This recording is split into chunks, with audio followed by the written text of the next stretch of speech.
Sewer Bitch by RuPaul, and welcome to a very unfortunate Z Reviews. You see, this is the Burson Soloist X3 Grand Tourer, and it's a $2,500 headphone amplifier, and you're all leaving already. Goodbye. However, this is not the first time I'm making this. In fact, this is about a week after I've made the 1 hour long compendium with the passion and the grace and the comparing against the A90D versus the LA90 just for shits and giggles, and finding out the LA90 actually runs argons better than this, and then finding out that the A90D, the discrete, actually on a lot of different headphones kind of runs a little thin listening to it. Much more linear, but not quite as warm as this big old Burson or that honking great speaker amp. And that's because I lost that video. My SSD that I store things on, like I download the camera, and then I re-encode it, and then I upload it, and then I, move it to my NAS, which has redundancy. Well, in the short period of time that I was doing all that, redundancy would have been nice. So I'm fixing it all with the double SSD and RAID. But yeah, no, I lost that video. I had this thing opened up. I had this thing in use. In case you've not seen this, it was made by Viking Weave, and it's got a couple giant connectors on it that can compare headphone amplifiers. Literally what its job was. I got to pull it out once a year. There'll be a tweet. Zeos, link to the tweet in the description, because I do have a Twitter that I occasionally now post things on, where I was like, this is so beautiful. It was so beautiful. It was so beautiful. It was laid out. It was plugged into this and into that and into the back of that. In fact, it still is. And it was all running off the same DAC, because I got an experimental DAC that can output multiple. And it was great because I got to actually sit down and listen to everything, and it was going back and forth, and I kept stopping the camera and assessing different headphones. And I'm like, well, this ones don't sound any different on any of these, and this one sounds much different on this. I lost all that, but I got to keep the wallpaper. You don't lose the wallpaper. So wallpaper available in the description if you click the link or copy the link, whatever. Point is, this thing is quite the product. That's the only way I can put it down. But it has to fight. Basically, you get to come here for the Cliff's Notes, because this video is only, what, like 21 minutes long? I'm going to go over all the functions and features of this, and I basically just told you how it sounds. It's a slightly warm 10 watt per channel amplifier that is, I guess, a counterpoint to the linearity of the 10 watt per channel A90D, but matches or loses to the LA90 sometimes, very rarely. Like, basically, T60 argons were the last thing I plugged in the previous video before I paused it and did my assessment. And only this set did the LA90 like just barely squeak it out, where I was like, all right, I can actually tell the difference between the two of these, and I prefer one or the other. A lot of the other headphones, I mean, HD600s, I think I had the Neumann NGH30s, KPH40s, I had a ton of them. And I was just dicking around between all of them, and the sound assessment was, this is an amazing amplifier, but we are surrounded by amazing amplifiers in 2022. It's getting to that point now where pretty soon, if this technology trickles down into smaller Burson stuff like that, or cheaper topping things than that, because it's still only like $500 and that's $900, so there is a difference there, and that's really a speaker amp, so using it for headphones isn't the intended use, and it might void warranties and you might die, but it's still, I mean, I'll throw anything I want at anything I want and get anything I want in return. So let's talk about this. So it's why you're here. As you can see, the case is made up of a heatsink, and it's just all heatsink, like the entire thing. In fact, if you look, there's a Noctua fan in there, like an actual, I think it's like a 1 centimeter deep, 120 Noctua fan that runs all the time. It's running right now, very gently blowing, like you can't hear it. It's a Noctua fan for a reason. But this entire case is heatsink. And I was told if I opened it up during the review, make sure it's not running, because it does need when this clamshell closes, the heat conducts through it and it acts as part of the heatsink. So yeah, don't run it without the heatsink. It is currently in its vertical orientation. There's a button on the front here that will rotate it to normal orientation. It's actually got the feet still on it. There's kind of an oversight that those don't come off, because you could just do this, move this away. I'll rant about that for another few seconds, but There, you could have this, and notice how I'm running. This is a Goostard R26 someone sent, and I had to verify that it worked. So I plugged it into this, and now I'm running it in this. And I can go between this and the other DAC, and tell you that I'm not doing that yet. I'm not doing that yet. So here's your monster, and it was sent to me from Bloom Audio, and they have two versions. They have the one that's all silver, which is this one, and the one that's got red buttons and knobs, but also has red buttons on the remote, which this one has red buttons on the remote, but the other one's not supposed to have red buttons on the remote, but it does. So I don't know if they got screwed up in shipping. I don't know. Functionality and plugs. Let's go over the tour. Let's unplug this. The tour is easy enough to do. The front, at least, is easy enough to do. We have got, starting from the far left, a 3.5 millimeter 4-pole input that is designed to use a gaming headset, and if you don't have one, you'd use this adapter in it, which has a microphone and headphone breakout, so you could do that. So for all you gamers out there looking for a $2,500 amp, just amp, not even DAC. The DAC is called the conductor. The DAC amp is a conductor. It's an extra $500. You have that plug, which is 4-pin 3.5. 4-pole 3.5, and it actually extends. If I flip this around and sneak peek the back, right there, there's the microphone out.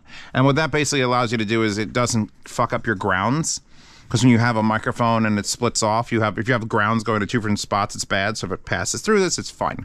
Moving along, a 1/4 inch, and then 4-pin XLR. No 4.4 Pentacon. Also, I didn't notice this in the first review. These are very ugly screws. So no other amp, like that one has it, but like no other fucking thing that has a 4.4 Pentacon has literally stripped screws next to it, which is kind of a fucking oversight. It's on that Burson too. I guess that's just the way they do it. But they're really like, they're not pretty looking, and they're a bit messed up. Everything else is just like, there it is. Actually, this one has it. I lied. So there you go. That one has it. This one has all of them exposed though. So I mean, what do you want? But only that one has it. And it's standard, no 4.4 Pentacon, which I think is an oversight. I love Pentacon. It's my connector of choice.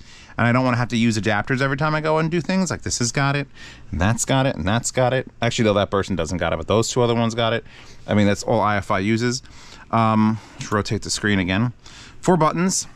This one, literally, all its job is rotate the screen. You're either going to have it vertical or horizontal. I prefer it vertical. We all have desks. We have limited real estate. You get a picture of a arrow into a box, which is input, which lets you pick the input. RCA1, RCA2, XLR1, XLR2. And then output, which is... Oh, fuck! Did I lose? Oh, that section, but that's why it took so long. I'll explain in a second.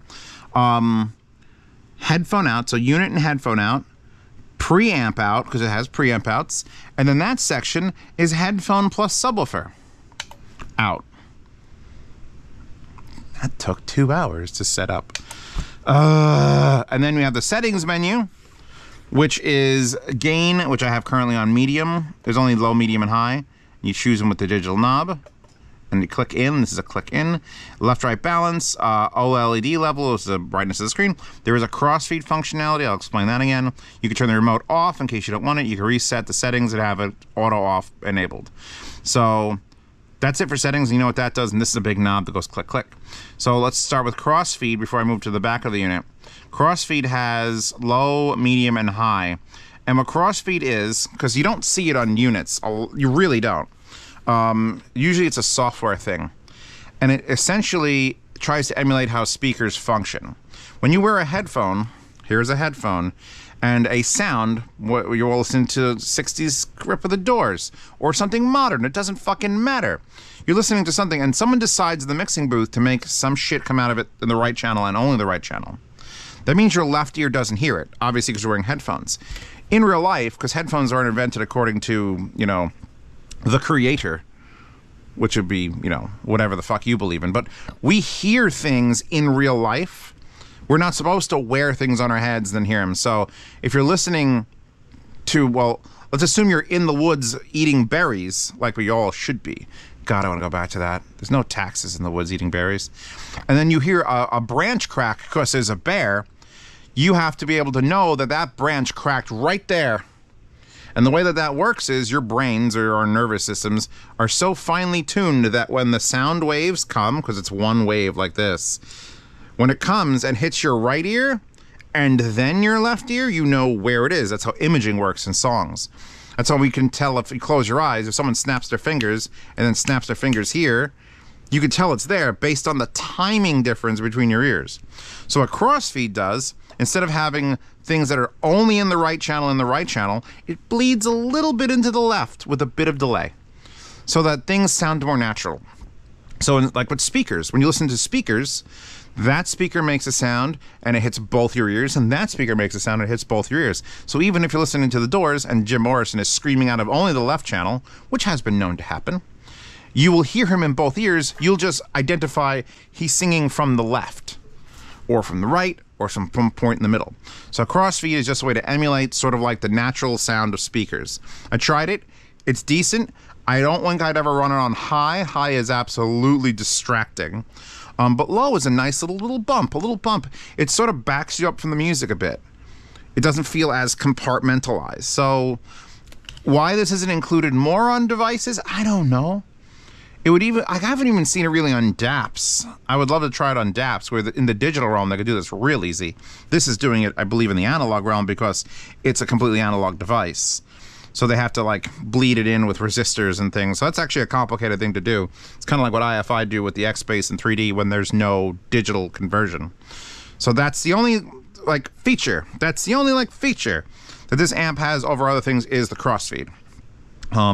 You can pick, it's kind of cool how it lets you pick your inputs and outputs, but you can't just click it like twice. Like if you want to go to another input, you go input. All right, I want to go RCA. You can't. You have to go and then you have to turn the knob and you have to click and now you're on it. And then you click again and turn the knob and click and now you're in it. Meanwhile, the remote, switching to remote before we get to the back of the unit, 4 buttons, mute and volume. So these are all taken up by mute and volume, these 3 buttons, which leaves only the input button, which we just are in. And get out of it. If I hit the input button on the remote, it says XLR2, now it says RCA1, now it says RCA2, now it says XLR1, now it says XLR2. I'm trying to click it too fast, so it's not switching. But, so, it doesn't need to bring up that menu and show me pictures, but it fucking makes me.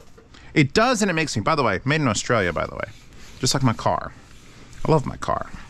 I love the road. You know what? I said I was going to do it in the last video, and I remembered not doing it. Let's go get the other Australian thing. The Rode NTH 100s, because they're amazing. With the short cable that I ordered from some website that wasn't Amazon, because they didn't carry it there. Anyway, maybe we'll test with these. I got to go over. Before we get to the back, you want to stand it vertical. So I just have this one standing at vertical. Not very secure, probably should be. It's probably going to slam into my monitor, keyboard, break everything. This comes with a stand that you have to assemble. And it is a trip because it's 4 pieces and then a long screw end, and you put it together. And then if your desk is perfectly straight, it should slide in, but I've had to like lean it up like this sometimes, like a bear trap, and then drop it in. Also, it's offset, so you're going to have one foot further back than the other, and you could assemble it differently so that that changes, because rotating it doesn't change it. Anyway, it's more pieces of the actual heatsink, even though it's just there for looks. And then these beautiful silicone things. And it's adjustable for like tightness, so I imagine it'll work on different devices. But yeah, that's the weird ass stand. I don't know what's wrong with just like final piece of whatever that I don't have to assemble. We've done the remote, some accessories. Oh, it came with these 6 op amps. And it's like, oh, Burson. Burson sells op amps. Burson likes when people swap op amps. I assumed I could swap these op amps. Don't swap these op amps. The op amps in these are like that big. They're the, what the fuck are they? They're the V5 something or others. I was in there literally looking at them, but there's 6 of them in there, huge, and they're zip tied in place so they don't flop out during shipping because they're that big. These are simply for diagnostic. If something goes wrong, you can swap into that, and then it'll fucking tell you, oh, something's right or something's wrong. It comes with these 2 adapters, which are labeled Burson, which are female XLR to RCA, and that's so you could use the pre-out as either an XLR or an RCA. It comes with a bunch of caps. Came with this RCA cable, which is the nicest, shittiest cable ever. Like, it looks like a cable that came with like a PlayStation in 1999. But then you like feel that metal and it's like, oh wow, that's actual like titanium. Then the wire is all skinny and black and it's just like, I don't know. I've never felt so indifferent about an RCA cable. Like, if I could use this or something thicker, I would, even though this is probably fine. It's just my brain messing with me. So that's the end of the equipment it comes with. Oh, here is, and it's plugged in. Actually, are we running off of it? We are. We're running off of the included power supply, the LYD switching power adapter, which is 24 volts, 5 amp. The optional power adapter is this one with the folding prongs for when you obviously travel with this. And this is like a $300 upgrade. And it's, I don't know why, it is more linear. It's also an HD audio power switch by 24 volt, 5 amp. They don't go into grave detail, but I sat here in the previous review, I stopped the camera for 40 minutes and just you started shutting this off and swapping this power supplies and turning it back on. I couldn't hear a fucking difference. Couldn't hear a difference. So if you're thinking about buying this, don't. Or if you've got one of these and you absolutely have heard a difference, tell me about it in the comments below. I need the interaction. So yeah, you can get, it's a much more compact thing. I wonder if it's GAN. G-A-N, or GAN. GAN. Anyway, oh, I also complimented this on this nice texture here, because most plastics are not nice. That's just nicely textured. It doesn't actually feel like anything. It feels the same as this. It's just, it looks nice. It's like the little projector that I pulled that little projector out here. During the review, during the last review, when everything was over spontaneous, I was like, I complained about the shiny black plastic we get on bullshit. Then I showed the bottom of this, which is also plastic, on the bottom of a little crappy projector. The bottom of it has this. Look at this. If a laptop was made out of this, you'd never have a fingerprint on it ever, and it'd look fantastic. Why can't we do nice things? Why can't we do nice things? Let's get this back up into vertical mode, but let's look at the back of it first. I think you've waited long enough. I'm gonna just yank. It is warm, by the way. Like, the fact that it's made out of a heatsink should indicate it might get warm. And this definitely fucking does. Like, you could feel it. Like, it is a radiating heat. The I know since I pulled it apart, I'm not pulling it apart again, but I know that it's got the connectors all here at the bottom, so it radiates heat off the bottom, and then it sort of comes around the top and hopefully gets the air sucked through it with that fan. So I'm just gonna deplug this. Unplug-a-rooney is what I call that. And you know what? We're gonna unplug-a-rooney everything, which is gonna change channels, and nothing's labeled, and that's fine because we gotta look at something. Let's look at it. So this is a beast of inputs. We've got our 24 volt 5 amp here, which is interesting. In an amp this big, it doesn't have the power supply built in, like you don't plug 110 into it, but that's what they chose, probably so they could sell a $300 upgraded power supply. You get your inputs and outputs. Outputs are in the center. Inputs are all on the outside. So you have your XLR1 and XLR2, RCA1 and RCA2. You have to plug them on either side, matching pairs. You get your RCA outputs here. You get to use your adapters to make other RCA outputs here. And then in the very center, you get a sub out. Now, the sub out, Soloist 3X Grand Tourer, model R120X. I didn't know that. You get, before I move on, you get 3 plugs that are 12 volt trigger in and out. Nowhere in the manual and nowhere in the menu does it let you configure these to be in or out. So I guess they're just triggers in or out if they feel like it. If they get a voltage, they turn the unit on. But if it's getting no voltage and the other one's receiving it, it will trigger on and off when you turn it on. I guess it's just automatic, which is nice. Things have 12 volt triggers now. I don't hate this system. I think they just all should come with the wires. So and there's your mic output that we discussed earlier to plug into your, literally to your onboard motherboard. Microphone input, essentially. What was I going to talk about? I had some other thing I had to say. Damn it. Oh, so the sub out. So I spent a great deal of time at the beginning of the last video going over how I did this, the sub crawl basically here in the area, which is where you take a subwoofer, and this is a fluid audio. This is a fluid audio What is your fucking model number? FC10S. I thought it was 105. FC10S. And I put it up on a speaker stand and I placed it right here. And then it emitted sound. I put the Say a Prayer for the Cowgirl over and over and over again. A long, luscious bass. And I walked around and I ducked and bobbed. And here, is it here? Is it here? Verticalness matters when you're listening for a sub crawl. You crawl around on the hands and knees. Usually it's just on the very, very, very far floor. Because people aren't willing to put subwoofers up on stands. Because they're all pussy bitches. I'm willing to put a subwoofer on the ceiling if I have to. Anyway, I put it there, and then I bobbed and weaved all around this whole area until it sounded the best.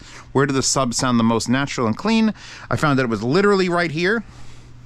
I plugged it in with a long-ass set of cables, and then came to the conclusion that this is dumb because I had, depending on the efficiency of your headphone, like this is not the greatest subwoofer in the world, but I had the gain cranked all the way up, and I had this splitter put in place, this Amazon Basic splitter, so that I can get the signal coming out of that one RCA into both to try to like increase the voltage, because it does go up when you use both sometimes. And I put it on a set of headphones that was inefficient, so I'm turning the amplifier up a lot, which turns the output up a lot, which turned the subwoofer up a lot, and I kind of got it to balance. And then I use this Burson Cable Plus, which was sent to me a long time ago. This was like a $300 unit. That was literally an inline amplifier. It's a USB-powered inline amplifier for RCA. And I ran it twice. So I ran it from left to right and then coupled them together and ran it again. So I increased the voltage output from that to here like 2 volts. Like I doubled the voltage going from that to this, so that on an inefficient headphone where the power was up all the way, I could get it to sort of like, oh, I could hear and feel the sub and listen to the headphones. That's the point of this. This whole exercise is so you can experience like the thumping, throbbing, you know, unbridled bass in you while listening to like the perfect detail of like a closed or open back headphone. And it worked. I managed to get it to work on the hardest to drive fucking headphones. I forget which one I was using. HG660? Yeah, it was DT880 600 ohm. DT880 600 ohm were down for the original review because those are unbalanced, so it means less power out of the unit because it's only a 1/4 inch.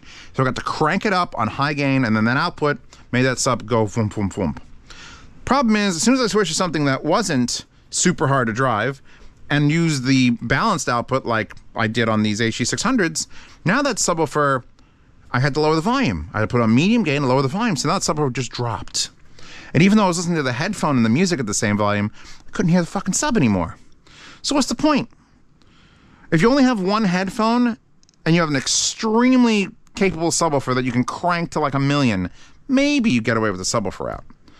But for what they're trying to get it to do, it is not universal. There's no separate volume control. There's no gain settings for the sub out in the menu. It's there. It's like an afterthought. It just basically combines. It doesn't even cut off frequencies. It just gives you your inputs in a mono output. Hey, play with the sub if you wanna. And you can disable it in the menu and turn it on and off, but it is not 100% thought out, this feature. If I put these on there, which are super efficient headphones, I would have to put it on low gain and leave it low, and this thing is gonna fucking whisper a third of a goddamn volt. And that subwoofer can't compensate for that. Even if I boosted the signal, it's gonna be like over-gained and it's gonna be terrible. Anyway, so that was that. That's the tour of this unit. I don't think there's anything else I have to say as far as the tour. I'm not even gonna plug it back in. Let's talk about sound one last little bit before I end this, because it's like, I'm sorry that this isn't the full review. Oh, another thing. Do you see the dirt in the crevasses here? Because I've had this sitting on my desk for a couple weeks now for reviews, and it's not like my basement's super dusty. It actually isn't. But I'm like, you have to get a toothbrush, a soft bristle toothbrush, or 200 cans of canned air, because as soon as like a piece of dust or dandruff or fucking cat hair is in any of these are so deep. Like you could hide things in them. So now it looks filthy, even though it's, like that piece of dust would just be like, all right, brush that off of there. There's crevasses here too, but at least they're thicker. But it's like, I can't wipe off the dirt before the review. That's That's a thing that sort of annoys me. I obsessively have like 99.9% rubbing alcohol and microfiber towels. Get everything nice and clean. Nice and clean. Italian hands, greasy hands. Gotta have it. It doesn't show fingerprints, but if you dropped a piece of salami in there, it would fucking stay there. So that's my last complaint about the unit. Benefits. It's Burson. It sounds warm, yet accurate, and it's super powerful. Unfortunately, that is the benchmark to go with. It's not a benchmark amp, and it's like a fifth. It's like $500, and this is $2,500. It's 1/5. That's 1/5 the cost, and it's the same power. And I will say, on more than 50% of the headphones I listen to, they sounded different. That's the most important thing for Zeos right now. It's not better. Get fucking better out of your head. I'm not one to judge better.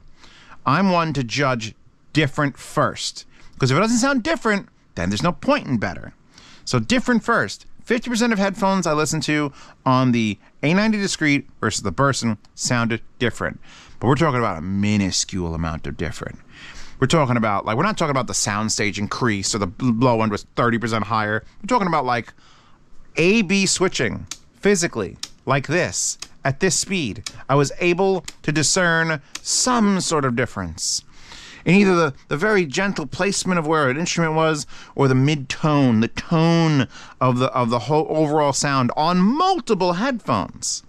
Multiple headphones on different sources. It was just like, just the fucking amount of effort that it takes to like visualize that and put it into words, into verbiage. I nearly had a stroke. Like I think I was on coffee that day. That might have been the coffee day. I didn't go to bed till 6 a.m. that day. Yeah, you know what? That was a coffee day because I finished this review after all that shit and I downloaded it and I re-encoded it till 6 in the morning and then I went, all right, I'm good. All right, I went to sleep and then my fucking SSD had died. So, fuck. I was going to finish up the little bit of I had to combine different sections. So, overall, Burson, a little bit pricey, a little bit overpriced. Like, I know they're made in Australia. That's you got to put it in the concept of like, I'm an American. I like to see American-made things. Shit, come at me, dog. Give me some shit on this house. Shit.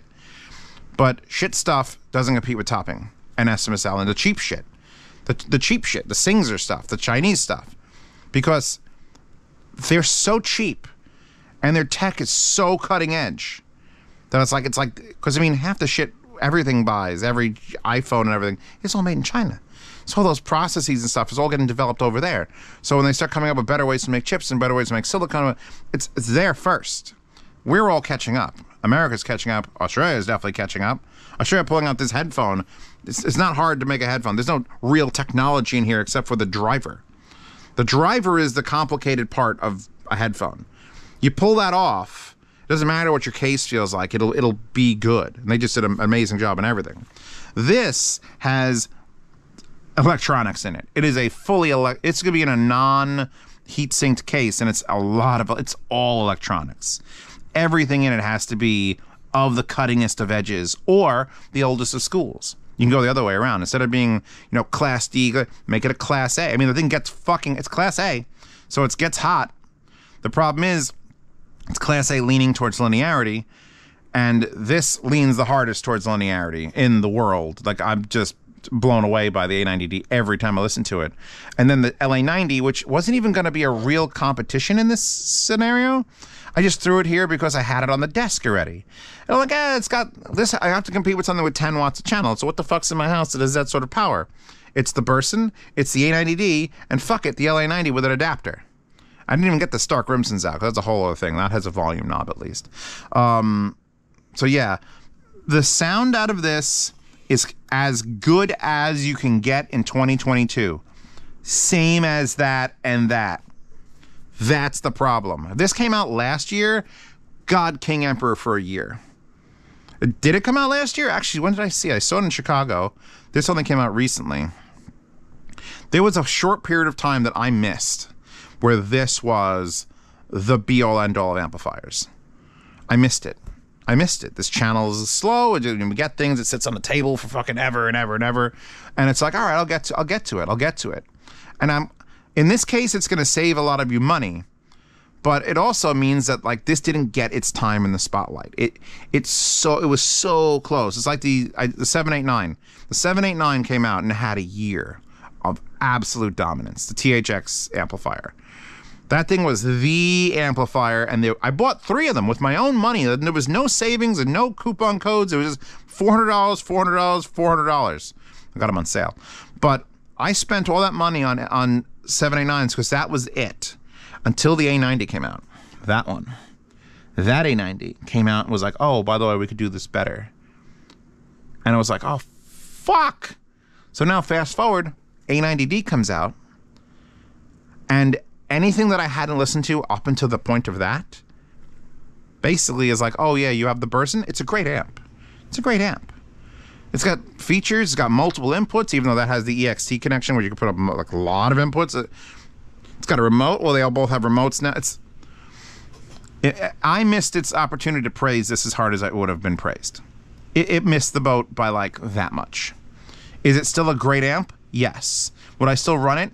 Sure. I would just have to keep it far, far away from any house that I'm trying to cool with an air conditioner because this thing gets fucking warm. That's it. That's the end of this review. At least you could save some money if you're thinking about buying this. I can't hear a difference. I mean, I got pretty clean power here. Everything's power conditioned. So I know, oh, don't get me started on power conditioners. No, Zeos, you need a dedicated line from the street. Like, shut the... What if the horses walk next to the telephone pole? Does that affect the quarks in the space and cause the... Shut up.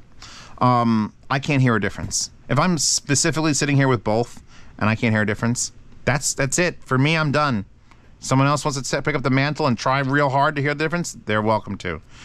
Op amp changing would be the most viable thing for this amplifier. That's what it has over those, is that you could open it up and swap op amps. The problem is, Burson makes some of the best op amps, and they're already in this. So unless you're going to move on to, who was that one that everyone was talking about? Like, oh my God, I got this op amp. It was from a company that I've gotten some stuff from. It's like that little chunky one. I don't know. List your favorite op amps in the description. Anyway, that's it. I like this. It's quirky as hell. It's powerful. I'm gonna look. I promise. Do what I promised. I plugged in the Australian headphones. You can use it as a headphone stand also, although it will warm your pads up quite a lot. Why does that not seem straight and level? What is going on in my life? Thank you, Bloom Audio, for sending this out. Bloom Audio. Check them out for all sorts of things. They're not just Burson. They're all... What are the brands? What are the brands? What are the brands? There's the raw requisites. There's Hi-Fi Man. It's loading the brands. 64... Oh, I was just done there. Centrance, Cord, Dan Clark Audio, Deconi, L-Tech, Empire Ears, IFI, Kinera, Meze, Vision, Thio... Oh, they sell Thio too? I thought that was an exclusively Linsol thing. Renko, Raw Requisite, Quest Style. God, I haven't gotten a Quest Style thing in forever. Who remembers the Quest Style stuff? Do they have a... I guess these are there. It's $2,200. That is a big one. So, yeah, check out Bloom Audio for your high-end audio needs. This dropped just so close. God, look how many LEDs are on that. Far too many. Did that say LDAC? It's an LDAC Bluetooth module and 4.4 balance, so it's automatically winning. Okay, I'm done. Thank you for stopping by. If you want to support these rantings and to help me pay for the new replacement dual SSDs, which are going to be running in Mirror Braid, it was like a 300. Oh, plus it was like $300 something to buy that. Plus, I'm going to do a new thing where I don't cut the files off my GoPro. I'm going to copy them off the GoPro, encode them, and then move another SD card in and let that SD card sit as like a double redundancy backup. It's going to be, I bought 6 SD cards, which should be arriving today, so that these can just get A, B, C. When A is filled up, download it, but copy it, and then leave it and put blank B in there. And then I'll just cycle through them every like 2 weeks, and then by that time, everything should be uploaded and nothing gets lost. I'm trying to make it so nothing gets lost. Losing one review is not terrible. I lost 35 plus unboxing videos. Items that'll never be sent to me again. Items that were that first gut reaction. The real fun. If you haven't checked out the unboxing channel, check that out. I would say this video is sponsored by the unboxing channel, but It's suffered a tragic loss that I'm going to have to start rebuilding the coffers immediately. Now that we've lost that many unboxings, assume the unboxings will be much more current. Isn't that fun? That's great. Isn't that great? It's great. Patreon and Subscribe Star help support this channel so that I can fix my fucking redundancy issues.